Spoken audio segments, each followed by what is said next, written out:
Sir ఆ customer వచ్చాడు flight ticket book చేయడానికి 9,000ది. అచ్చా సార్ 4-5 డేస్ నుంచి వస్తాడు, ఈరోజు పక్కా బుక్ చేస్తాడు సార్. మరి రేట్ పెంచావా లేదా? సార్ పెంచా, 9,000 నుండి 12,000 చేశా. అంతేనా? అంటే అది సార్. నోర్మయ్, ఆ రేట్ పెంచిన రిమోట్ నాకు ఇవి, నేను పెంచుతా. సార్ నేనే పెంచుతా, చెప్పండి సార్ ఎంత పెంచాలో. ఎక్కడ దాకా వచ్చాడు? సీట్ సెలెక్ట్ చేస్తున్నాడు సార్.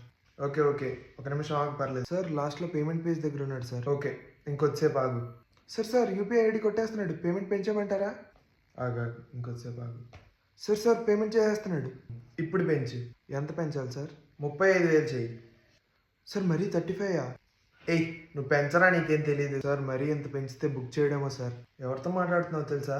30 years industry. ఇప్పుడు బుక్ చేస్తాడు చూడాడు. పెంచేశాను సార్, ఇప్పుడు బుక్ చేస్తాడు చూడు. అసలు బుర్ర ఉండదురా ఈ కస్టమర్స్కి, ఎర్రగర్లు. సూపర్ సార్, మీరు మామూలు వాళ్ళు కాదు, అందుకే ఇక్కడ ఉన్నారు సార్. ఇప్పుడు ఆయన ఏమనుకుంటాడు తెలుసా?